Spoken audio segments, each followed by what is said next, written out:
Welcome to this Infosecurity Europe podcast.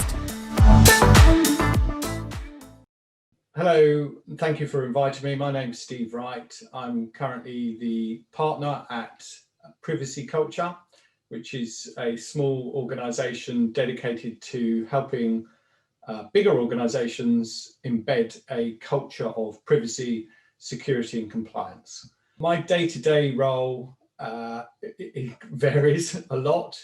I'm client-facing, so I have deliverables to meet, client meetings, which obviously are all being done virtually at the moment. And I also do many other things like review contracts, ensure commercial situations are right and appropriate for both sides before entering into an agreement. So I spend a lot of time doing that. Finance, IT. So this is the challenges of having a small company, that you really do have such a varied role to do on top of, delivering and supporting to our client base. What excites me about my job is the variety. I'm passionate about all things data, data security, data privacy. And so it really is just a fantastic industry, which I really enjoy being in. I'm proud of being part of. It's a massive community out there. And what I really enjoy is trying to make a difference, whether that's a small thing, helping an organization think about something differently or approach something differently. And that gives me an enormous sense of satisfaction and well-being, because I feel like I'm making a bit of a difference, albeit very small, for each organization that we support. How did I choose to get into information security, and how did I get here? Well, that is a great story, and I can't say, I have to confess, I don't think I chose it. I think it chose me. And I think that is commonplace, especially for my age group, when I speak to my peers and my colleagues, CISOs and data protection officers alike. That, I think what happened a long time ago, over 25 years ago, was I got asked to be involved into a project. And as I was engaged with that project, one of the requirements was to look at security, and it just went from there. And I didn't know, here I was nearly 27 years later, in the industry, having been a CISO, a data protection officer, worked for some fantastic organizations such as Unilever, Bank of England, John Lewis Partnership. I just never envisaged that my career would be like this. So it's been fun, and it continues to be fun and engaging and hard work at times, I have to say, but it really is exciting to be part of something bigger.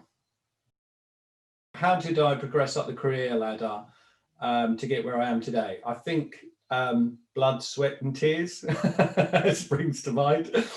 I think the thing is, you don't, certainly for me, I never set out that I wanted to be a CISO, or I never set out wanted to be a data protection officer, or now with the responsibility as a CEO of a small company. I didn't sort of sit down and think, right, in 25 years, I want to be that. I think what's happened is, I always try to do a good job. So that requires a lot of research. It requires a lot of analysis and understanding of wherever you are, whatever situation you're in, whatever environment it's in, and then thinking slightly sort of outside the box to try and help make sure that data is secure, to make sure that data is still accessible, but at the same time respecting the rights and freedoms of individuals from a privacy perspective. So it's kind of all encompassing, but the one common denominator, I would say, is risk. And it's interesting because because I've had that risk, and in fact, you know, that was one of my first jobs, was to be a trainee underwriter.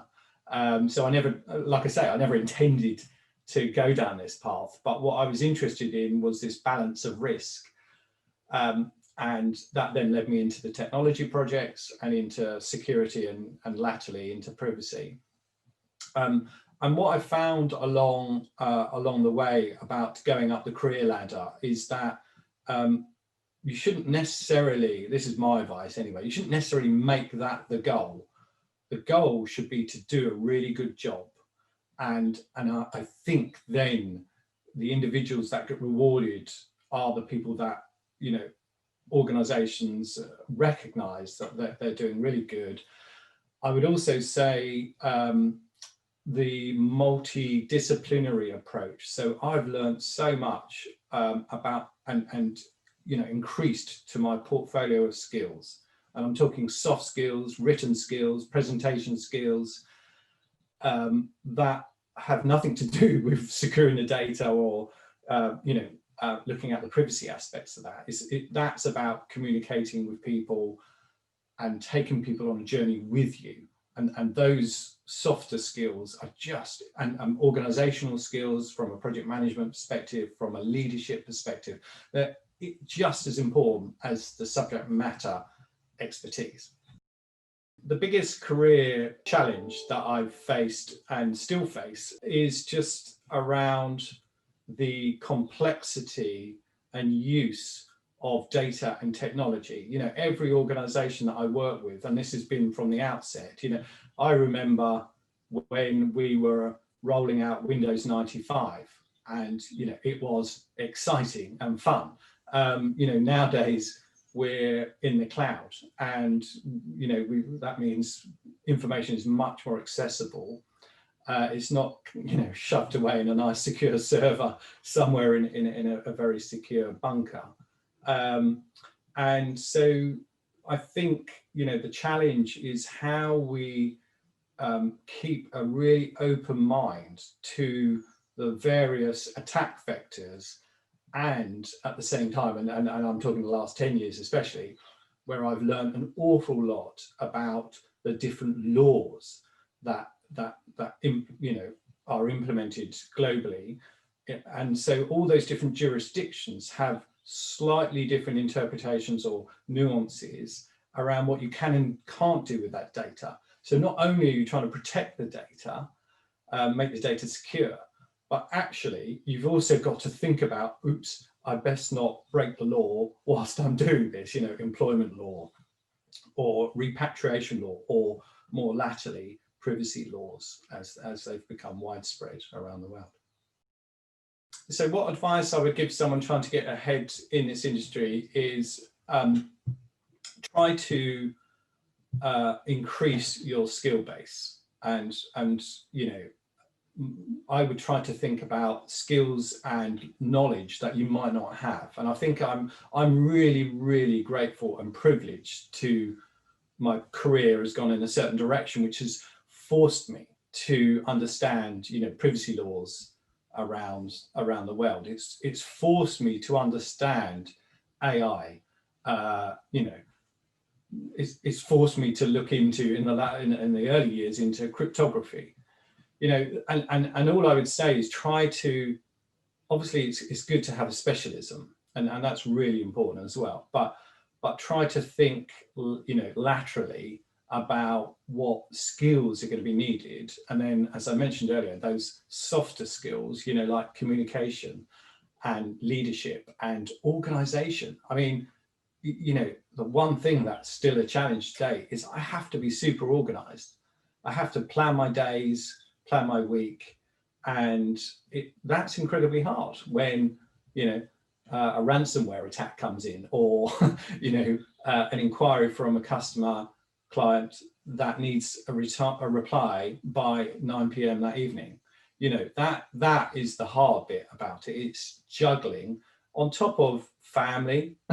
You know, we're in a pandemic. That's been we've had to be incredibly flexible and versatile in how we approach these and still give the the good quality advice. So I would say there are multiple skills, and if you want to differentiate yourself, I think the more, the broader you've got of those different skills and experiences, because that's what it boils down to. Pick up projects. I would encourage you to pick up projects that are slightly left field, outside of your comfort zone. Always be pushing yourself to learn more, or to put yourself in that uncomfortable position. Volunteer to do this, volunteer to do that. I think that's, have a hunger for knowledge and for growing, because we're growing, and I'm still learning. Every day I learn something new. And so that's what makes it also so exciting, constant learning. There's so much information, so you need to specialize, but at the same time you need to be aware and cognizant of everything that's happening around us, because that could have an effect on your world.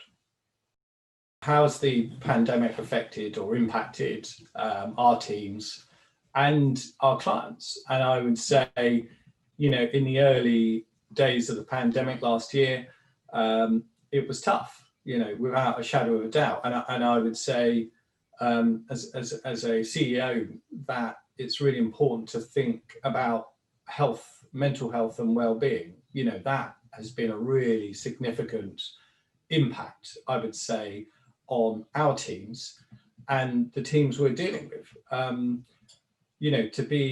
To have our lives turned upside down, to be constrained to the square footage of your living room or the spare room, and not engage with people in a social way is just possibly, one of the worst things that could happen to us as a species, because we are, we're designed, if you like, to interact and to be with people, and we bounce off each other. So I think, we've managed to successfully retain and grow in the pandemic, which is incredible. But I think what's been really hard is the new joiners since last September. We've had 4, 2 have just joined, that we've never met them. So, it's just incredible that we can't go to the office. We have a office in Fleet Street in London, and that's sitting there empty, and has been pretty much since last March. So it's being able to, we've done things like quizzes and quiz evenings, and tried to make the social part so people still feel included. And more importantly, I think mental health is a big issue on the back of this pandemic, because there's a lot of loneliness and you can feel quite isolated in just doing your job. So, and I've noticed that in my clients as well, that a lot of them, have been very candid with me and said, look, I'm really struggling to feel motivated, to be frank.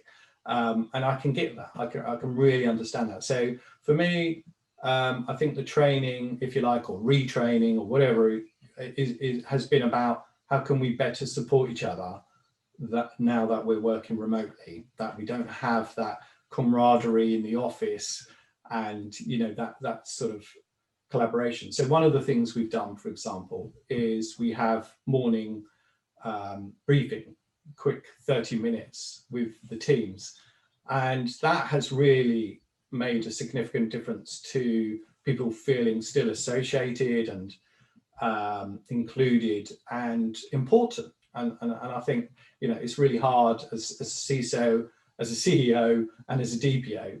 I think it's really important to make your teams know that you still care about them, and that it's not all about work. It is actually about how their family doing, or if a relative's suffering.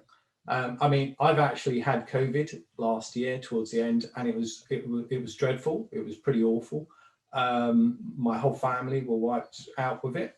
Fortunately, we got through it, and so I'm very sympathetic, if you like, to people telling me that their gran has just contracted the virus or something like that. So a lot of empathy, I think, in answer to that question, is needed. So what could be done to attract and retain the next generation of Infosec workforce? I think that's a great question, and a subject dear to my heart, because we do need to. My son is 17 and he's doing his A-levels. You know, and I've tried to encourage him to look into cybersecurity as a career path, because it's far more professionalized now compared to what it was when I was a young lad. You know, it's certainly being offered by a number of universities in this country and abroad. So I think what we can do in the industry is we can do more to open up apprenticeships or internships, or any model that allows us to encourage people to try and to see if it's for them. I think there are various different initiatives around that the government supports, so it can be tax incentives for your organisation and things like that. But I do believe that, you know, we've permanently got to be looking at what's going to attract people at the right age. And I think I've done a lot of work with schools, and I think more could be done in the schools, you know, and I would love to see it as part of the curriculum. And that seems to be very hard, and it is in some areas, but I think, you know, it's not a GCSE option yet, but it would be good to make sure that the curriculum all the way through Key Stage 2, probably up, they start to talk about, you know, naturally they talk about the dangers of being on the internet. They don't talk about the you know, the people like us who are helping to safeguard and protect those individuals. And I think that should be, you know, should be greater emphasis on that. So that, you know, from maybe from 9, 10 onwards, they're taught about cybersecurity, and because it's here to stay, and it's just going to continue to grow. And similarly with data protection, you know, and data privacy, I think that that's also should be taught at that young age, so they get the concepts of data subjects and rights and things like that, along with, you know, what are the requirements, what are the laws, and what we can and can't do. So yes, I think more emphasis on in our schools would be a good way forward. What do I think the next big thing could be in terms of cybersecurity and skills, etc.? Well, I am slightly biased, so you can probably pick up from what I've told you so far, that I've had the pleasure of working both sort of looking at the legal aspects of data, what you can and can't do, as well as the cybersecurity. So I'm somewhat spoiled. I feel very privileged to have been exposed to privacy for the last 10 years, and had dual roles at John Lewis as both CISO and DPO. And I think the answer to that lies in those dual roles. I know of at least half a dozen CISOs that have the responsibility for data protection at the same time as their cybersecurity, and the two go hand in hand. You know, this is, you know, basically two sides of the same coin.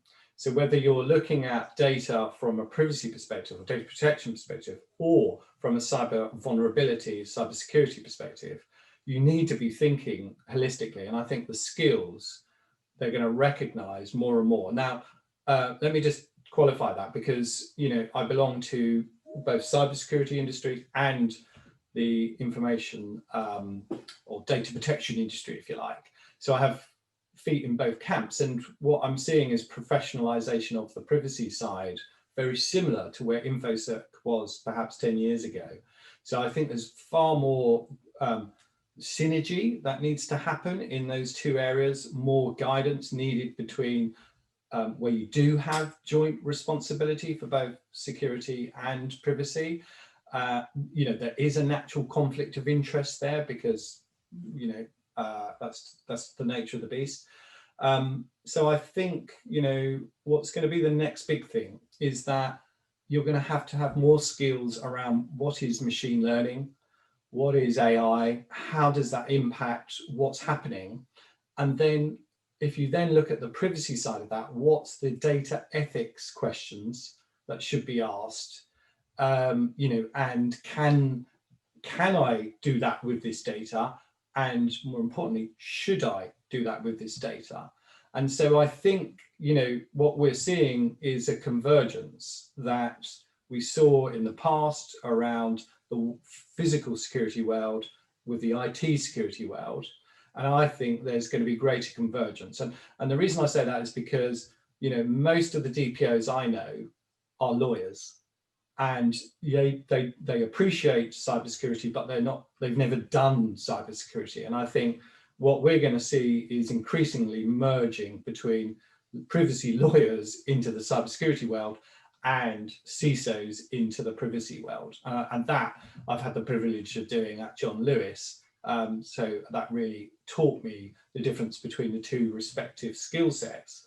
And my prediction is with AI, with machine learning, just the sheer quantity and quality of data, we're going to have to be much more versatile in how we approach this, and much more sort of all round, if you like, on both those what are respective skill sets. I still think there's a need for a CISO, and I still think so for the DPO, but I think what's really going to come to bear is the combination of those skills.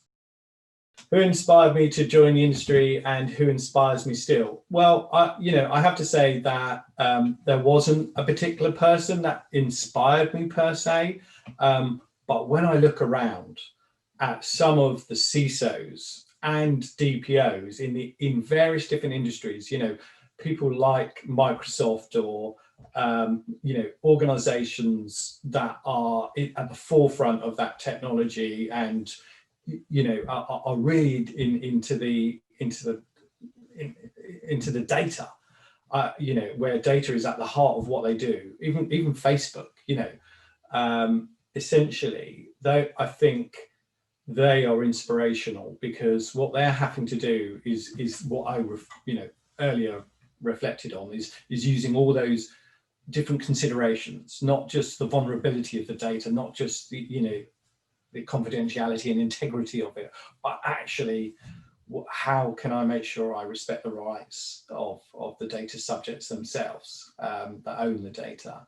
And the thing I would say is we are just custodians of that data, and therefore we have a sort of moral obligation, an ethical obligation, and a legal obligation to protect it and to make sure that we respect the rights of those individuals. So there isn't one single person. I would just say there is a collection of people that I think are real thought leaders in this space, and I love reading their blogs and I love to read their books, but it's a whole collection of different people, and it's not just one or two. There's a lot of them, and I think these people are often pioneers, and they're what the one common denominator across all of those people is they continue to push themselves to learn and to think differently about the problems and the challenges that we face in society. And I think anyone who can do that should be admired and respected. Thank you for listening to this Infosecurity Europe podcast.